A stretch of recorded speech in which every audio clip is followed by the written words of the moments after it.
오늘은 시편 4편의 말씀을 우리가 살펴보려고 합니다.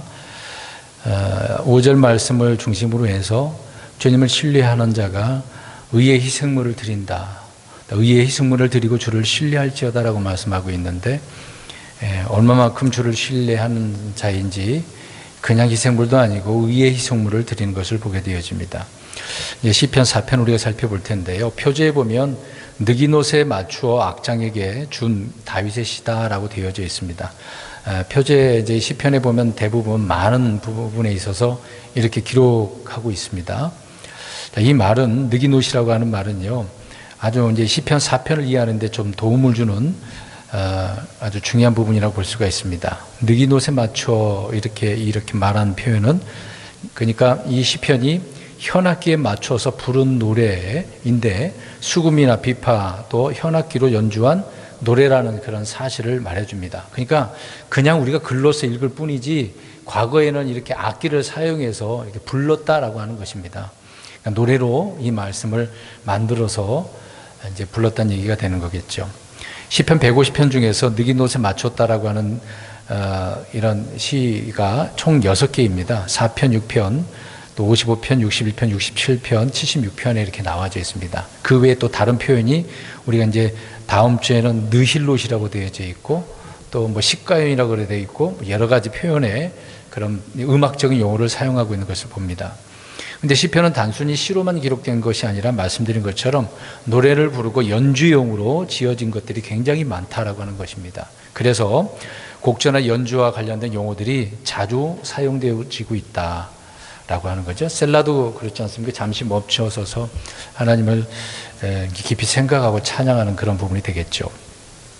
아무튼 성도들이 시편을 사랑하고 자주 읽긴 하지만은 이런 부분을 그냥 무시하고 내용만 우리가 읽고 묵상하고 하는 부분이 있습니다. 그러니까 즐겁게 우리가 노래로 부를 수 있는 시다. 그러니까 시와 찬송으로 새 노래로 하나님을 찬양하라고 하지 않습니까? 그래서 시편이 하나님을 찬양하는 그런 내용들이 많기 때문에 아주 중요한 시다라는 것을 알 수가 있는 거죠. 그리고 또 악장에게 준 것이다라고 말씀을 하고 있는데, 그러니까 이 시를 쓴 다윗이 악장에게 주어서 곡을 붙여서 노래와 연주를 하게 했다라고 하는 그런 의미가 되겠죠. 또 악장에게 준 시다라고 하는 이 시편이 총 55편이나 나오고 있습니다. 굉장히 많은 부분에 있어서 이렇게 말하고 있는 것이죠. 이런 부분에서 잠깐 간략하게 말씀드렸고요. 한 절씩 우리가 살펴보려고 합니다. 읽었기 때문에 그냥 말씀만 드리도록 하겠습니다. 1절을 눈으로 보셨으면 좋겠습니다. 먼저 다윗이 주님을 부르는 것을 보게 되어집니다. 항상 다윗은 주여, 오 주여, 나의 어떤 하나님이여 이렇게 표현하는 것이죠. 오늘은 오 내 의의 하나님이여 라고 주를 부르는 것을 보게 되어집니다. 그러니까 이런 표현들을 우리가 많이 하잖아요. 그냥 하나님 그렇게 하는 것보다 나의 주 하나님, 나의 아버지 하나님, 오늘 다윗처럼 의의 하나님, 생명의 하나님 이런 식으로 붙여서 부르는 거죠. 그러니까 오늘날 많은 성도들이 그렇게 부르는 것과 같다라고 하는 것을 볼 수 있습니다.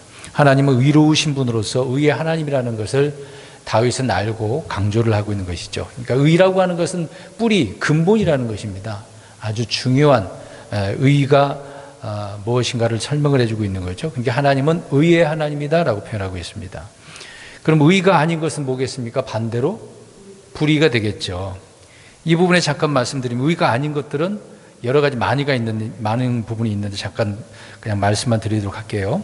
모든 불의는 죄라고 성경은 말씀하고 있습니다. 그리고 희생물을 드려도 의의 희생물이 아니면은 불법의 희생물이 된다는 거죠. 오늘 의의 희생물 5절에 나오고 있습니다만은 실제 이스라엘 백성들은 희생물을 드리지 않습니까? 잡아서 드리는데 그것도 의롭게 의의 희생물로 드려야 되는 거겠죠.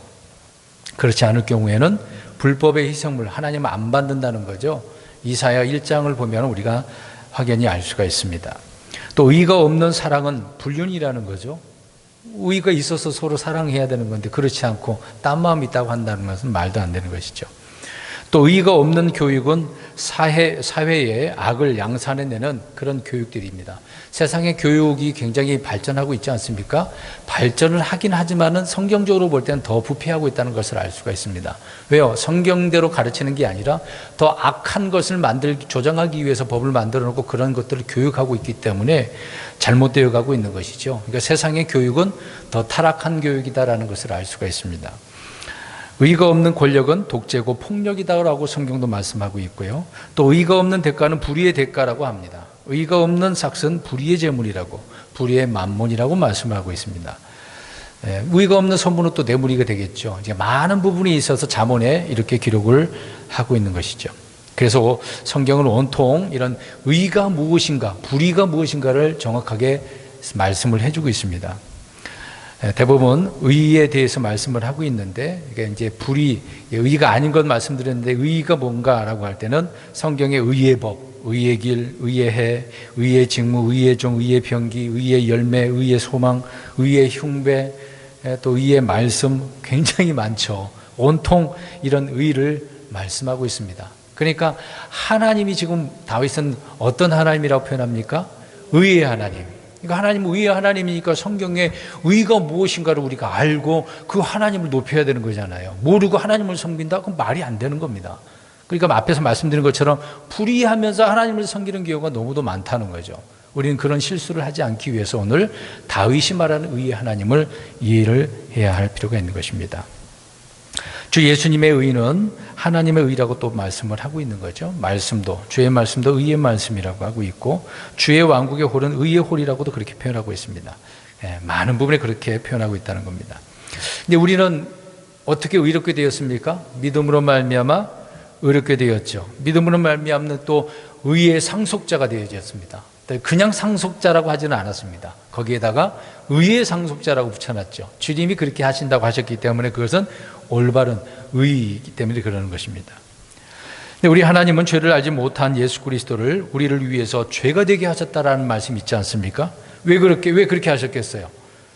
이는 우리가 그분 안에서 하나님의 의가 되게 하려 합니다라고 고린도후서 5장 21절에 바울이 말하고 있는 것처럼 하나님의 의가 되게 하기 위해서 예수님 안에서 그렇게 우리가 된다라고 말씀하고 있는 겁니다. 그래서 내 의의 하나님이여라고 하는 것은 다윗이 지금 굉장히 크게 부르짖고 있는 것인데, 하나님은 의로우신 분이다, 공의의 하나님이시다 라고 하는 다윗 스스로의 신앙 고백을 말씀을 해주고 있는 것이죠. 그 다음에 계속해서 보면 다윗은 주를 부르면서 내 말을 어떻게 해달라고 합니까? 들으소서. 그러니까 내 간청을, 내 호소를, 내 기도를, 내 음성을, 나의 간구하는 소리를 들으소서라고 하는 것이죠. 오늘도 우리가 수요 기도 시간에 이렇게 모였습니다. 몇 안 되는 분들이, 늘 나오신 분들만 이렇게 나오지만 소수인데도 불구하고 우리가 이 수요일 날 왜 이렇게 기도회를 하고 있습니까? 말씀도 살펴보고 있습니다만은 기도하려고잖아요. 기도에 응답받기 위해서, 또 그것도 그냥 내 응답만 말하는 게 아니라 우리 주님을 알고 높이기 위한 것 아니겠습니까? 또 기도하는 가운데 내 기도를 들으소서라고 하기 때문에, 이런 기도를 우리가 드리기 때문에 이곳에 앉아 있는 것이 아니겠습니까? 우리가 주의 말씀을 듣고 귀를 기울일수록 또 주님께서도 우리의 말을 들으시고 귀를 기울이신다는 겁니다. 그냥 일방적으로 그렇게 우리가 허공에다가 말을 하는 것은 아니죠. 분명히 우리가 기도의 대상이 있고 그 기도의 대상은 하나님이기 때문에 우리가 기도하면 하나님이 들으신다라고 말씀을 하고 계시지 않습니까? 그래서 부지런히 내 말을 들어주세요 라고 하면서 우리가 간청하든 기도하든 그렇게 호소하든 해야 되는 것입니다. 그런데 내가 나 자신이 주의 법, 주님의 말씀을 듣지 않으면 주님께서도 그 사람이 말하는 거, 기도하는 거 안 들은다고 말씀하고 있습니다. 여러 번 기도에 대해서 말씀을 드렸는데요. 우리가 주님의 말씀도 무시하면서 하나님 내 기도 들어주세요, 말도 안 되는 거잖아요. 부모와 자식 간에도 자식이 부모의 말도 제대로 듣지도 않으면서 원하는 거 이거 해주세요, 저거 해주세요. 어느 부부가 좋아하겠습니까? 당연히 싫어하죠. 시편 66편 18절에 내가 마음속으로 불법에 관심을 두면 주께서 내 말을 듣지 아니하시리라 라고 말씀하고 있습니다. 우리는 불법에 관심을 두면 안 되죠. 의에, 주님의 말씀에 관심을 둬야 되는 거죠. 또 잠언 28장 9절을 보니까 사람이 자기 귀를 돌려 율법을 듣지 아니하면 그의 기도조차 가증한 것이 된다라고 말하고 있습니다. 그러니까 얼마나 하나님의 말씀이 소중한 것을 알 수가 있는 거죠. 말씀도 안 읽으면서 기도 응답받기를 바라는, 주님의 말씀을 신뢰하지도 않으면서 무조건 내 기도 들어달라고 떼쓰는 그런 기도는 하나님 안 들어주신다는 겁니다. 주님을 신뢰하고 그 말씀을 관심을 두고 있어야죠. 그런 사람, 그런 기도를 하나님께서 잘 들어주시는 거죠. 다시 1절을 계속해서 보시기 바랍니다. 다윗은 내가 공경에 빠졌을 때에 주께서 나를 넓혀 주셨으니 내게 궁유를 베푸시고 내 기도를 들으소서라고 하고 있습니다. 여기에서 이제 넓혀달라고 표현하고 있는데 영어로는 enlarge라고 되어져 있습니다. large는 크다라고 하는 그런 의미가 되죠. 번역을 넓힌다라고 이렇게 표현을 했는데 뭐 넓히든 크게 하든 뭐 범위가 굉장히 큰 부분이니까요. 그러니까 다윗이 공경에 빠졌을 때 주님께서는 다윗을 넓혀주시고 크게 해주시는 분이라는 것을 알 수가 있습니다. 어떻게 보면 굉장히 적들이 원수들이 둘러싼다 할지라도 무섭지가 않죠. 지난 시간에 다윗이 몇 명을 상대할 수 있다고 그랬습니까? 10,000명이요, 10,000명. 어떻게 그렇게 할 수가 있냐고요. 오늘 말씀처럼 하나님 어떻게 해주시니까요? 넓혀주시니까, 크게 해주시니까 가능한 거죠. 이거는 아무나 그렇게 해야 되는 게 아닙니다. 오늘 아까 좀 전에 말씀드린 것처럼 하나님을 신뢰해야죠. 말씀에 늘 가까이 관심을 두고 있어야죠. 보통 사람들은 어려움에 처하게 되어지면 몸도 마음도 위축될 수밖에 없습니다. 소극적으로, 생각도 소극적인 생각이 될 수밖에 없는 거죠. 심리적으로, 정신적으로도 막 이렇게 쪼그라드는 겁니다. 우리가 이제 캔 음료수 같은 거 먹으면은 다 먹고 나서 그냥 버리는 부분도 있겠지만 분량을 줄이기 위해서 어떻게 합니까? 알루미늄 얼마나 잘 찌그러집니까? 폭! 조그맣게 되잖아요. 그러니까 우리 심리적인 그런 것도 정신적으로도 이렇게 쪼그라들 수 있는 부분이 있는 거죠. 두려움이 생기고 불안에 떨게 되어지고 마음이 위축되니까 심리적으로 그런 상태가 오는 거죠. 또 이런 분들은 늘 불안합니다. 근데 그리스도인들이 그런 부분이 너무 많아요. 왜 불안하죠? 뭐가 두려워서 그럴까요? 극도로 어려움이 있어서 그럴까요? 다윗은 이런 환경에 여러 번 처했습니다만은 그때마다 주님께서 자신을 크게 하셨다라고 하는 체험을 하고 있었기 때문에 시편에 이런 많은 말씀들을 기록을 하고 있는 겁니다. 그래서 오늘 말씀처럼 공경에 빠졌을 때 나를 크게 넓혀 주셨다, 그렇게 말씀을 하고 있습니다. 하나님 아버지는 모든 것보다 크다라고 요한복음 10장 29절에 주님께서 말씀하지 않았습니까? 또 요한일서 3장 20절에 보면 하나님 우리 마음보다 크시다고 그랬어요. 하나님 작은 거 있는 게 뭐가 있겠습니까? 뭐든지 다 크죠. 우리는 우리의 원수들, 우리가 처한 모든 환경, 또 일들보다 더 크게 되어야 되는 거죠. 더 크게 되어야 되는데 그 환경이 그냥 의기소침하고 그냥 도망가 버리고 무서워서 36개 주행랑 쳐버리고, 이거는 작게 된 것 아니겠습니까? 왜 우리가 당당히 앞에 나가서 싸워야 되는데, 다윗처럼 10,000명을 상대할 수 있는 그런 사람이 되어야 되는데 왜 작게 되어지냐 이 말입니다. 크게 되어야 되는 거죠. 그러니까 오늘 기도하실 때도 하나님 나를 크게 해달라고 하세요. 하나님이 크게 해주신다고, 넓혀주신다고 그랬으니까 내 마음을, 내 생각을, 내가 활동하는 환경을 조성시켜달라고 그렇게 해야 되겠죠. 우리가 마음이 강하게 되고 믿음이 크게 자라나게 되어지면 우리는 이기는 자가 되는 거고 정복자보다 더 나은 자가 되어진다라는 것을 알 수가 있습니다. 알렉산더가 어마어마한 땅을 정복해, 그건 아무것도 아니죠. 세상에서 그거 조금 확장했다고 그게 대단한 겁니까? 아무튼 1절에 의의 하나님을 부르짖고 내 기도를 들어달라고 또 나를 크게 해주셨다라고 말씀을 하고 있습니다. 근데 2절 보겠습니다. 2절은요, 다윗의 입을 통해서 하나님께서 사람들에게 하신 말씀을 기록하고 있는 겁니다. 뭐라고 그랬습니까? 먼저 오 사람의 아들들아 라고 이야기하고 있습니다.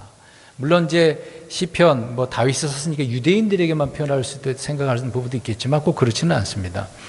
여기 유대인들뿐만 아니라 온 세상 모든 사람들, 이교도와 이방인들을 다 포함하고 있는 그런 표현이 되겠죠. 사람들, 오 사람들의 아들들아라고 표현했으니까요. 사람의 아들은 사람이라는 뜻인데, 욥기서 25장 26절에 보면 하물며 벌레인 사람이야 어떠하겠느냐, 벌레인 사람의 아들이야 어떠하겠느냐, 이런 표현이 있습니다. 사람을 벌레로 지금 표현을 했는데요. 그러니까 사람과 사람의 아들은 사람의 아들들이라는 그런 표현이 되겠죠.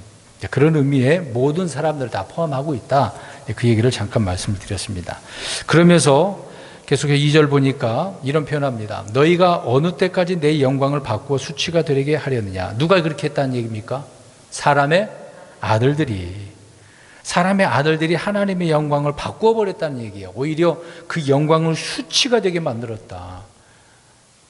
사람의 아들들은 이 땅에 하늘의 왕국이 세워질 그날까지 주님의 영광을 수치로 바꾸는 겁니다. 이제 나중에 이제 하늘의 영광은, 하늘의 왕국은요, 이 땅에 세워질 왕국을 말하는 거잖아요. 예수님께서 그 왕국을 세우려고 오셨지만 유대인들은 거부를 했고, 앞으로 천년 왕국 때 이 하늘의 왕국이 세워지게 될 것입니다. 그러니까 그날까지 이 세상의 사람의 아들들은 어떻게 한다고요? 주님의 영광을 수치로 그때까지 바꿔버리는 거다. 온 세상 사람들이 지금도 그렇지 않습니까? 로마서 1장 23절에 이 구절이 나오고 있습니다. 제가 읽겠습니다. 썩지 아니할 하나님의 영광을 썩을 사람이나 새나 네 발 달린 짐승들이나 기는 것들과 같은 형상으로 바꾸었느니라. 자, 하나님의 영광을 이렇게 썩을 것, 짐승의 기는 것, 이것과 같은 형상으로 바꿔버렸대요. 그 귀한 영광을 이렇게 바꿔버리냐고요. 또 사람들이 그 영광, 하나님의 영광을 어떻게 합니까? 가로채죠. 헤롯도 자기에게 영광을 돌려고 좋다라고 하다가 얼마 지나서 천사가 어떻게 했습니까? 벌레를 먹게 해서 죽게 해버리잖아요. 그러니까 하나님은요, 자신의 영광을 가로채는 걸 굉장히 싫어하십니다.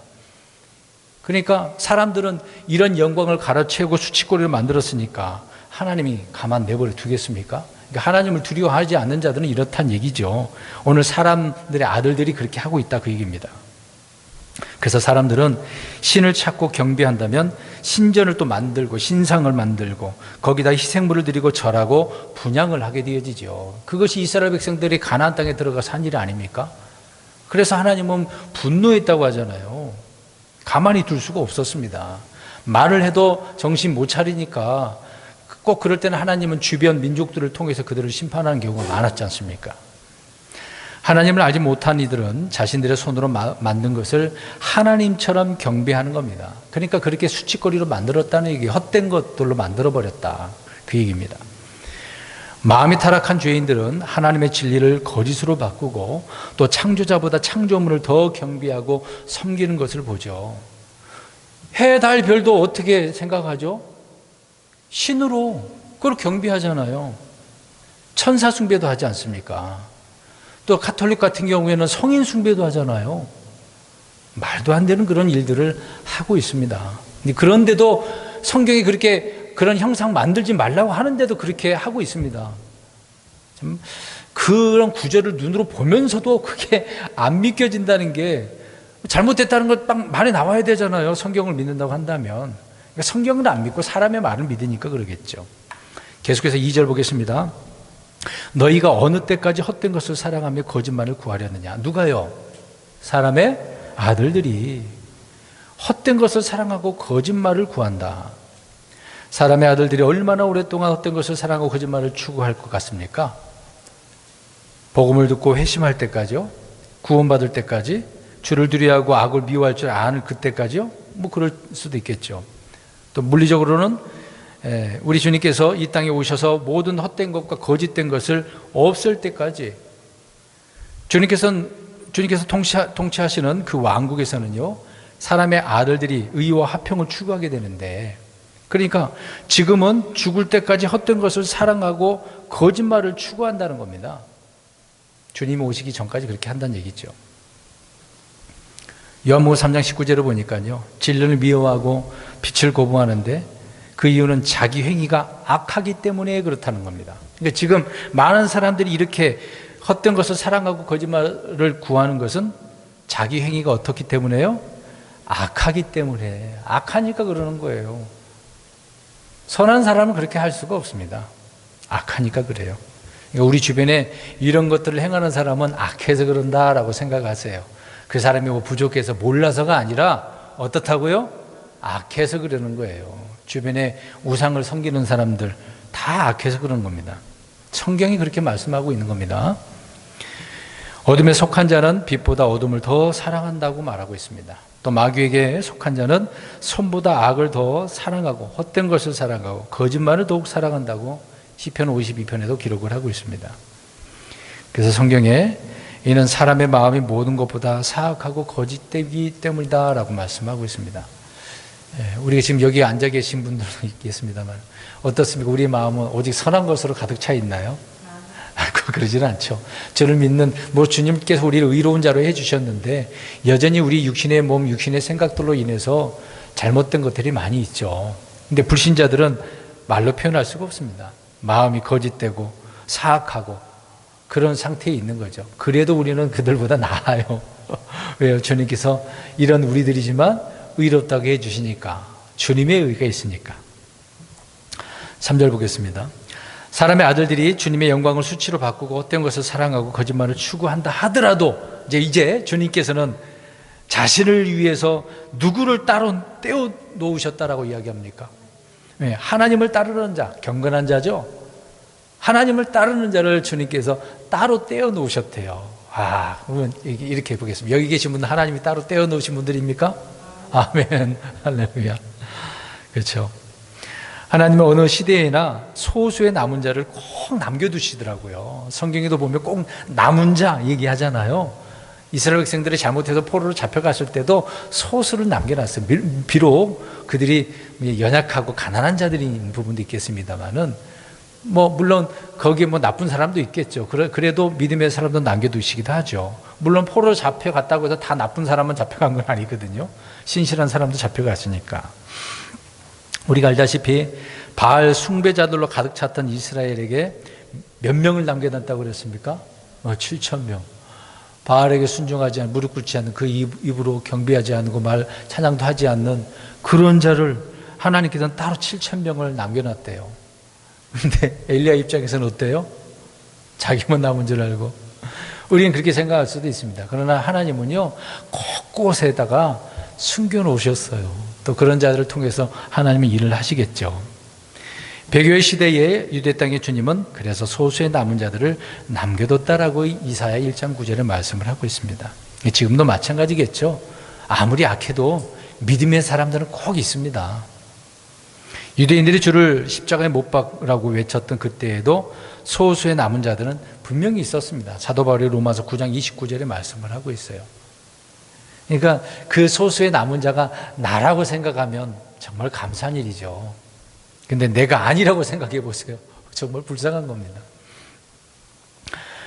하나님을 따르지 아니하는 자들, 경건치 않은 자들이죠. 이들이 대세인 이런 시대에도 주님께서는 하나님을 따르는 자를 이렇게 따로 두시는 것은 우리는 말씀을 통해서 분명히 알 수가 있습니다. 불신의 시대에도 믿는 자들이 있고 패역한 시대에도 믿는 자들이 있고 자기 배를 섬기는 그런 자들뿐이 이런 세상에도 하나님께서는 의를 추구하는 자들을 남겨주셨다. 자, 여기 계신 분들이 또 이 영상을 통해서 들으신 우리 믿음의 식구들이 그런 분인 줄 믿습니다. 주께서는 자신을 위해 이렇게 경건한 하나님을 이렇게 따르는 그런 자들을 따로 떼어 두셨다. 정말 감사하죠. 이 지금의 교회 시대 때는 교회는 세상에서 불러냄을 받은 따로 떼어 놓은 그런 교회 아닙니까? 계속해서 3절 보시기 바랍니다. 내가 주를 부를 때 그분께서 어떻게 하셨다고요? 들으셨다. 들으시리로다. 자신의 기도를 주께서 들으신다는 것을 다윗은 알고 있었어요. 오늘 우리가 기도하러 또 매주 수요일날 이렇게 나오시는데 왜 나옵니까? 기도하러 나왔는데 그 기도를 하나님께서 어떻게 해주실 줄 알고 들으실 줄 알고 기도를 했는데 안 들으실 줄 알고 기도하는 사람은 어디 있어요?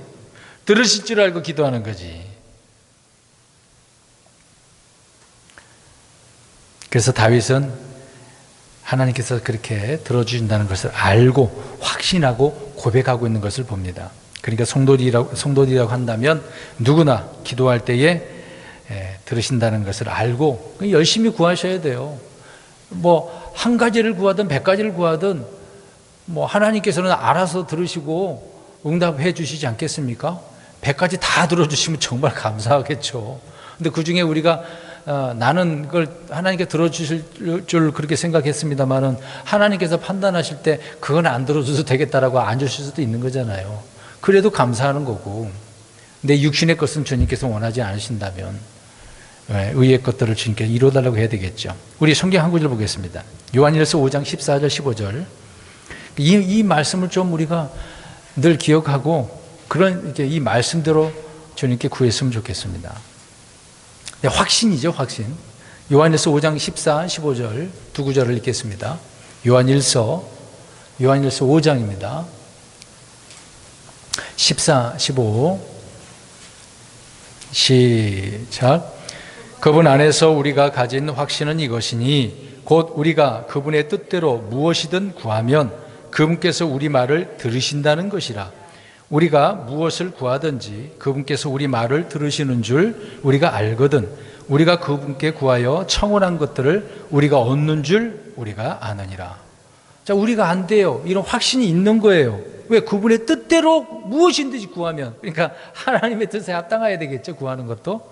그러면 하나님께서 우리의 말을 들으신다. 이 말씀 그대로 믿으십니까? 그러면 이렇게 하면 되는 겁니다. 주님의 뜻이 아니면 구하면 안 되겠죠.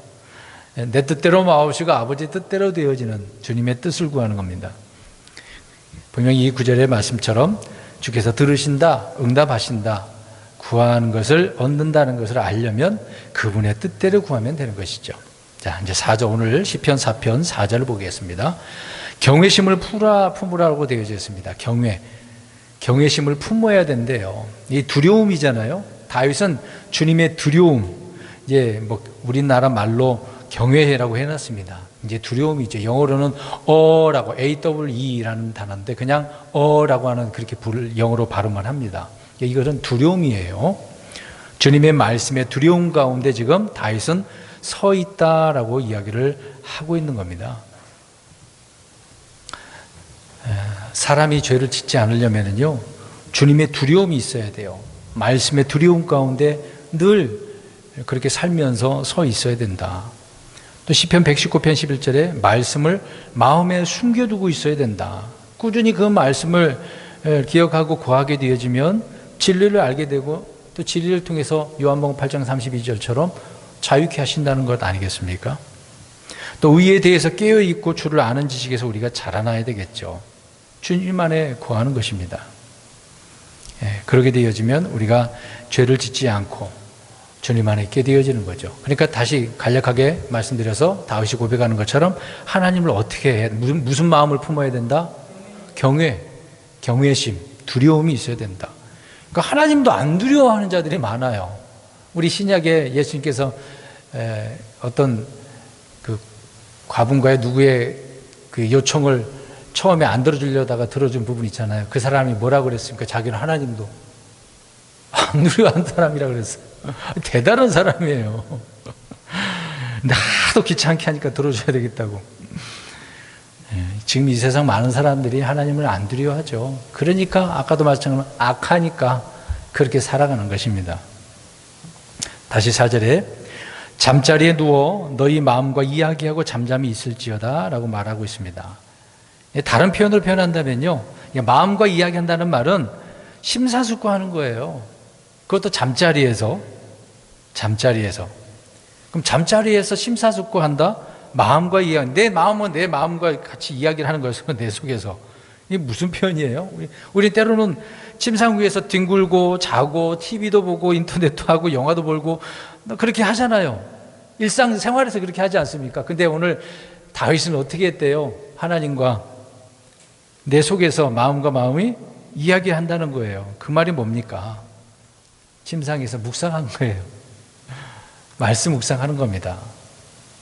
심사숙고하면서 그 말씀을 되새기고 내가 어떤 자에 있는지 나 자신을 또 찌르기도 하고 그러는 거죠. 그러니까 자신의 마음과 교감하는 것으로 묵상하는 거다라고 하는 그런 의미의 말인 것입니다. 여러분 혼자 깊은 생각에 잠기거나 고민해 본 적이 있었을 겁니다. 안 해본 사람이 어디 있습니까? 가만히 있다가 이거 생각 저 생각 막 고민한 적이 많잖아요. 근데 주님과 그분의 말씀, 그분의 일을 우리가 생각을 하면서 그걸 소재로 삼아서 심사숙고하게 되어지면 그것이 바로 성경이 말하는 묵상이 되는 것이죠.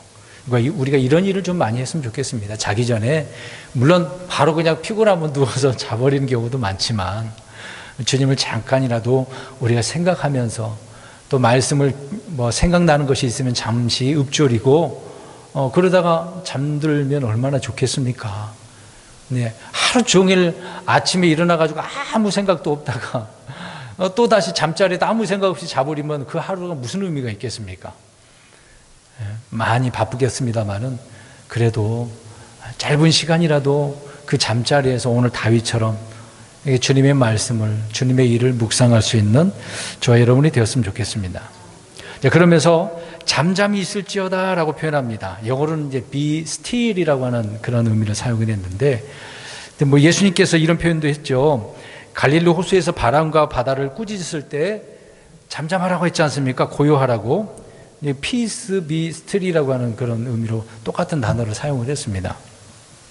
그러니까 잠잠하다. 우리 때로는 말을 할 때도 있잖아요.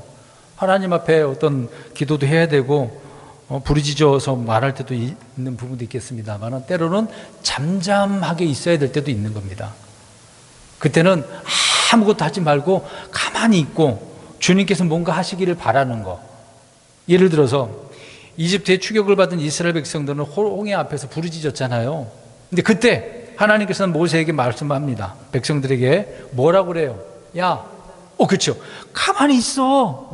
하나님께서 오늘 너에게 보여주실 거 그분의 구원을 눈으로 한번 봐. 하나님이 어떤 분인가를 가만히 보라는 얘기예요. 상황을. 우리가 이렇게 생각해요. 그러면 오늘날 우리의 환경에서 그런 어려움이 처해져 있다고 생각해 보세요. 그러면 이 말씀을 믿는 그대로 하나님 이런 상황에서 나를 구원해 주십시오. 구원의 하나님을 잠잠히 보겠습니다. 그러면서 기다리면 얼마나 좋을까요? 믿음의 사람들은 생각을 그렇게 하게 되어지겠죠. 그런 의미라는 겁니다. 그러니까 이제 그런 홍해 앞에서 이스라엘 백성들은 부르짖어야 되는 것이 아니라 잠잠히 주님의 구원을 기다리고 보면 된다라는 것이죠. 그래서 잠잠하라고 하는 것은 주님과 그분의 말씀을 신뢰함으로 얻는 평안함, 안식을 누리는 거다라고 하는 거죠. 우리가 이제 굉장히 급박한 그런 상황들이 많이 있습니다. 그럴 때도 심리적으로 이렇게 평안이 임하는 그런 상태가 돼야 되는 것이죠. 자, 5절 보겠습니다. 앞에서 말씀드렸던 이제 의의 희생물을 언급을 하고 있는데 이 의의 희생물이 어떤 희생물인가가 이제 중요한 것이겠죠. 믿음으로 드리는 희생물이 의의 희생물이라는 것을 우리가 알 수 있습니다. 그냥 하면 안 되는 거죠. 하나님의 말씀, 주님의 명령에 따라 드리는 희생물이 성경은 의의 희생물이다라는 겁니다. 그러니까 주님의 명령, 말씀이 아니면 안 되는 거예요. 사울이 그러지 않았습니까? 사무엘이 올 때까지 기다려야 되는데 급해가지고 자기가 어떻게 했어요? 자기가 하나님께 희생물을 드렸잖아요. 그 희생물은 의의 희생물입니까? 아니죠. 아니죠. 제사장을 통해서 희생물을 올바르게 드려야 되는데 자기가 해버리면 말도 안 되는 거죠. 그건 의의 희생물이 될 수가 없는 거죠. 그러니까 하나님 앞에 혼난 겁니다. 우리가 가인과 아벨을 생각해 보세요. 아벨은 믿음으로 가인보다 더욱 뛰어난 희생물을 하나님 앞에 드렸다고 하지 않았습니까? 그러니까 믿음으로 드리는 희생물이 의의 희생물이다. 내 생각으로 이렇게 하면 되겠지. 그걸 내려놔야 돼요. 잘못된 방법이잖아요. 성도들은 예를 들어서 우리는 뭐 희생물 드리는 건 아니지만 일요일 날에 우리가 모이잖아요. 나 자신을 하나님 앞에 드리는 거 아닙니까? 근데 생각을 달리 할 거죠. 물론 모이기를 힘써야 되는 부분도 있고 예배 초소를 이렇게 우리가 만들어 놓고 모이는 건 아닙니까? 근데 어떤 분들은 이제 교회 가기 싫어서 자기 혼자 하면 다 된다고 해요. 물론 어디든지 하나님은 하나님께 예배 드리면 받아주겠죠. 근데 생각 자체가 다른 그런 사람들이 있어요. 그럼 믿음의 생각입니까? 그러진 않죠. 혼자 독고다이로 내가 혼자서 다 하면 된다라고 생각은 굉장히 많습니다. 그건 올바른 것은 아니죠. 그러니까 믿음으로 해야 되는데 믿음으로 하지 않는 것들이 너무도 많다는 거다. 그러니까 오늘날 많은 그리스도인들도 자기 생각에 이렇게 하면 하나님께서 받아주실 거다라고 생각하는 경우가 너무도 많다. 내 생각이 그게 못 미치면 성경을 통해서 찾아서 그대로 하면 될 거 아닙니까? 근데 그런 것도 하기 싫어서 자기 생각이 앞서는 거죠. 아브라함은 믿음으로 의롭게 되었듯이 우리 역시 믿음으로 의롭게 되어야 되는 겁니다. 우리에게는 의의 희생물이라고 하는 것은 기쁨의 희생물, 감사의 희생물, 자원하여 드리는 또 입술의 열매, 찬양의 희생물을 우리는 드리는 거죠. 우리는 영적인 희생물이 있는 것입니다. 그래서 이 부분에 대해서 의의가 없는 희생물은 주님께 가증하게 될 수밖에 없어요. 하나님을 못 오가는 겁니다. 베드로전서 2장 5절을 보니까 너희도 살아있는 돌들로서 영적 집으로 건축되고 예수 그리스도로 말미암아 하나님께서 받으실 만한 영적 희생물을 드리는 거룩한 제사장이 되었도다. 우리가 이제 거룩한 제사장이에요. 영적으로 영적 희생물을 드리는 거. 아까 말씀드린 것처럼 감사, 찬양, 믿음의 선한 행위들. 나 자신을 이 몸을 하나님 앞에 의의 도구로 드려야 되는데 자신도 못 드리고 그냥 일주일 동안 그렇게 살았다가 일요일날 예배 드리면 다 하나님은 다 무조건 받아줄 줄 아는 착각하는 분들이 있는데요. 아니에요. 근데 이런 표현을 하면 어떤 성도들은 싫어할지도 모릅니다. 목양자가 앞에서 인도하면서 성도님들을 살펴볼 때도 많거든요. 그럼 예배하는 그 모습을 볼 때가 굉장히 많습니다. 말씀 듣는 자세도 두말할 필요도 없이 찬양의 모습, 얼굴 표정까지라도 보거든요. 근데 어떤 분들은 푹 숙이고 있고 입도 뻥끗도 안 하는 분들도 있어요. 그냥 입술만 벌려서 하는 분들도 많아요. 그게 온전한 찬양일까? 하나님을 섬기고 있을까? 굉장히 좀 의심이 됩니다. 그런 분들은. 아무리 어떤 무거운 짐이 있고 환경에 어려움이 있다 하더라도 하나님을 지금 찬양하는 곳에 왔는데 모였다고 한다면 내가 힘들더라도 힘을 내서 주님을 섬겨야 되는 건 당연한 거잖아요. 근데 그렇지 않는다는 겁니다. 이제 그런 모습을 볼 때는 너무도 답답해요. 이 자리에 왜 앉아 있는가? 참 왔으면은 기뻐 드려야 되는데 뭐가 마음에 안 들어서 그럴까요? 뭐 교회가 마음에 안 들어서? 성도들이요? 목사가 마음에 안 들어서 그럴까요? 참 안타까운 부분이 아닌가 생각이 되어집니다. 구약 성도들은 율법에 따라 드리는 희생물이지만 신약 성도들은 영적 희생물이라는 거죠. 우리는 언제든지 오늘 수요일도 마찬가지지만 어디에서든지 예배해 드린다라고 한다면 온전히 하나님 앞에 의의 희생물을 드려야 된다라고 하는 것입니다. 그래서 오늘 다윗은 이런 의의 희생물을 분명히 말하고 있는 거죠. 자, 이 희생물을 드리고 주님을 어떻게 해요? 5절에 보니까 신뢰할지니라. 그러니까 신뢰한 사람은 희생물을 드리는 거예요. 의의 희생물을. 신뢰하지 않은 사람은 의의 희생물을 못 드리는 겁니다. 뭐 순서적으로 희생물을 드리고 주를 신뢰하라고 그랬습니까? 잘 이해를 해야 되겠죠? 신뢰는 주님을 신뢰하는 겁니다. 주님의 말씀을 신뢰하는 거죠. 그러니까 이것 외에 신뢰하는 것은 헛된 것이에요. 우상을 섬기는 겁니다. 하나님과 상관없는 거예요. 그래서 성경은 사람을 신뢰하지 말아라, 자신을 신뢰하지 말아라, 육체를 신뢰하지 말아라, 확실하지 않는 재물을 신뢰하지 말아라, 친구를 신뢰하지 말아라, 형제도 신뢰하지 말아라, 통치자들도 신뢰하지 말아라. 정치인들 신뢰하지 말라고 그랬잖아요. 언제든지 정치인들은 자기 권력에 자기가 말했던 것도 뒤에 엎어버리는 사람들입니다. 오직 주님을 신뢰해야 되는 거죠. 주님을 신뢰하는 자는 복이 있습니다. 하나님께서 지켜주시고요, 번성하게 하시고요, 안전하고요, 방패가 되어주시는 분이에요. 그런 주님을 신뢰해야 되는 거죠. 그래서 다윗은 하나님을 우리가 신뢰할 때는 의의 희생물을 온전히 드리는 사람이라는 그 얘기죠. 6절 보겠습니다. 누가 우리에게 무슨 선한 것을 보이리요? 라고 하고 있는데 이 말이 무슨 표현이냐면 잘 행하다가 지쳐가지고 포기하면서 하는 그런 표현의 말들입니다.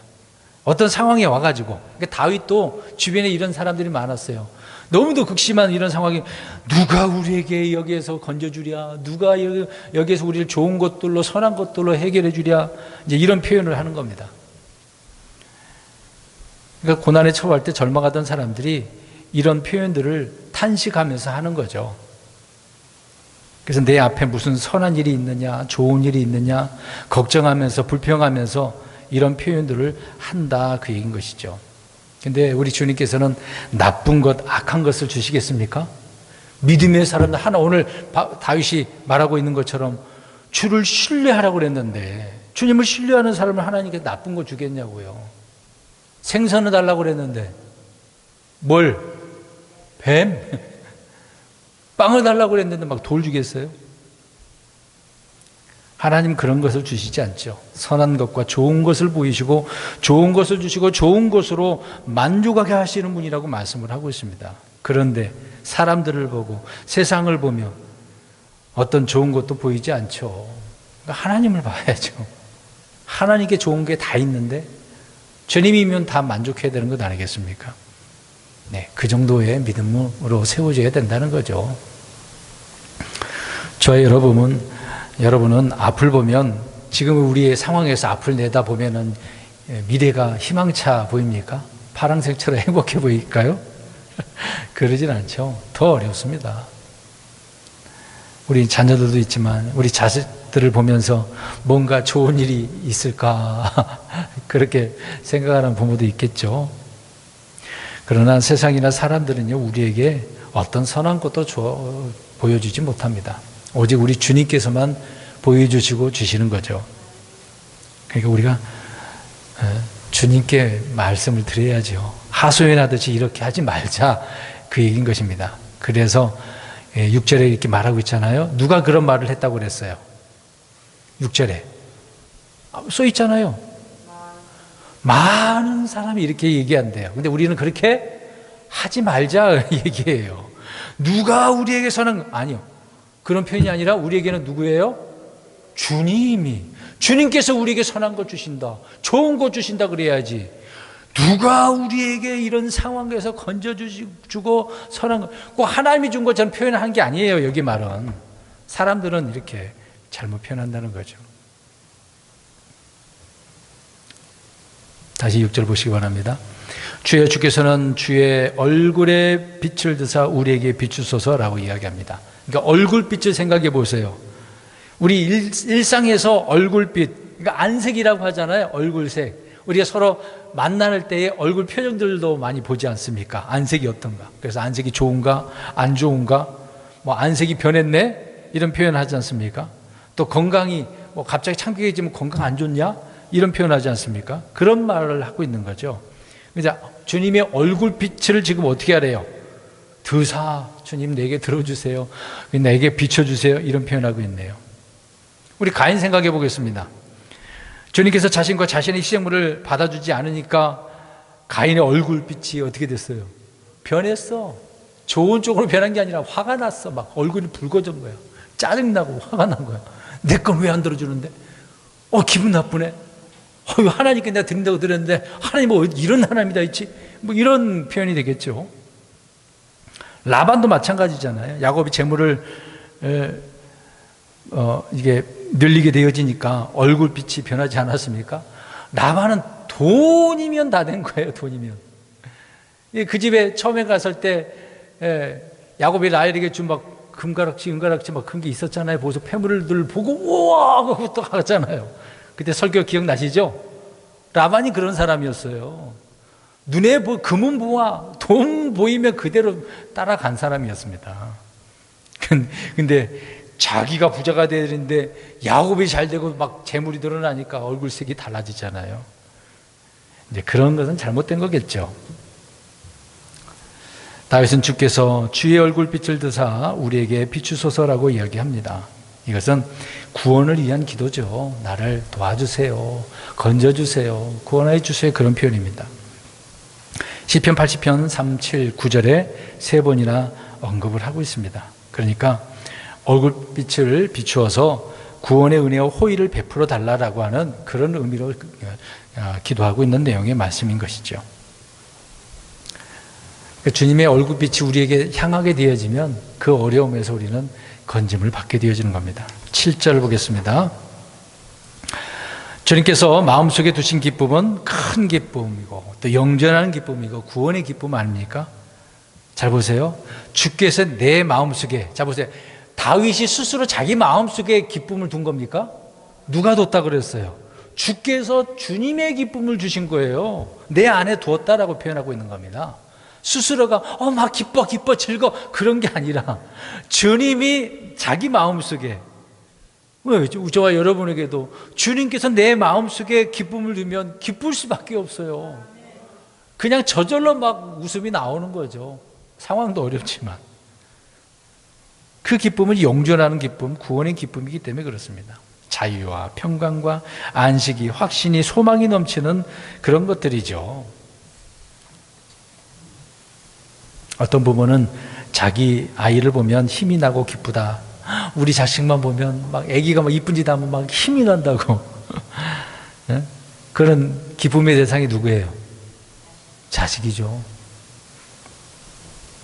어떤 사람은 자기가 한 일을 보면서 야, 내가 뭔가 한 이거를 성취했다라고 느끼고 기쁨을 느끼는 사람도 있습니다. 우리 성도들은 그런 기쁨과 즐거움 아니죠.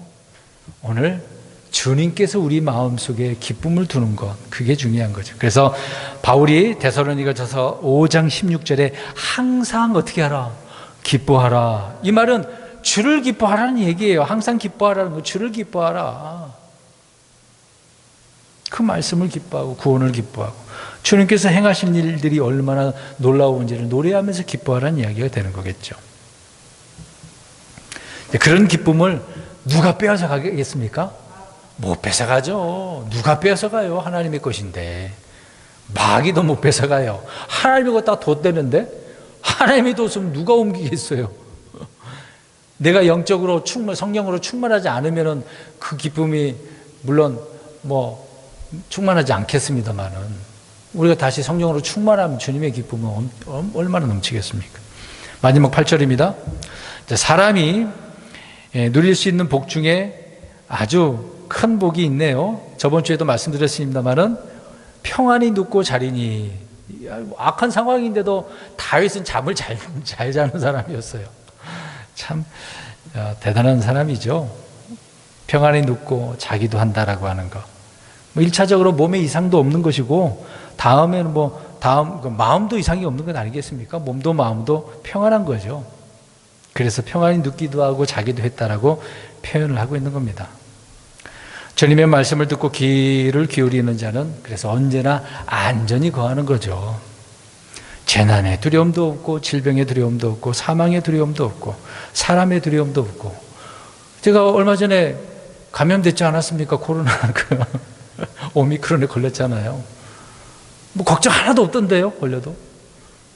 주사 맞고 안 맞고가 문제가 아니라 그거 심해갖고 죽을 수 있는 사람도 많은데 저도 그렇게 걸려서 죽을 수도 있는 거 아닙니까? 그래도 건강을 회복하고 또 이렇게 유지시켜주니까 그것도 감사한 일이지만 여러 가지 두려움이 물론 육신적으로 올 수도 있겠지만 우리는 그걸 뛰어넘어야 되는 거겠죠. 오늘 마지막에 주여 오직 주께서만 나를 안전히 거하게 하신다라고 말하고 있습니다. 그러니까 자기 자신의 안전을 확실하게 주님께서 보증해 주시는 분이다, 이런 표현을 하고 있는 거죠. 그러니까 우리가 주님을 신뢰해야 됩니다. 주님의 이름은 견고한 망대니까. 언제든지 우리는 주님께 달려나가는 거예요. 오늘 우리가 또 수요일날 이렇게 나와서 기도하는 것 아닙니까? 오늘 참석하지 못한 분들은 영상을 통해서도 나름대로 또 기도하시겠습니다만은 빠지지 말고 해야 되겠죠. 결론적으로 말씀드립니다. 주님께서 다윗을 통해서 의의 희생물을 드리고 주를 신뢰하라고 말씀을 하고 있습니다. 우리는 영적 희생물을 하나님께 온전히 드리고 주님을 언제나 변함없이 신뢰를 해야 돼요. 에베소서 말씀하고 있는 것처럼 우리 주 예수 그리스도를 변함없이 사랑하는 모든 자에게 은혜가 있을지어다라고 했거든요. 변함없이 사랑하는 자에게 주님의 은혜가 넘쳐야 될 줄 있는 줄 믿습니다. 또 우리는 마음속에서 주님의 말씀을 기뻐하는 자가 되어야 되죠. 그러면 주님께서 크게 해주신다. 큰 사람, 이런 그리스도인으로 세워지는 저와 여러분 되기를 주의로 축원합니다. 기도하겠습니다.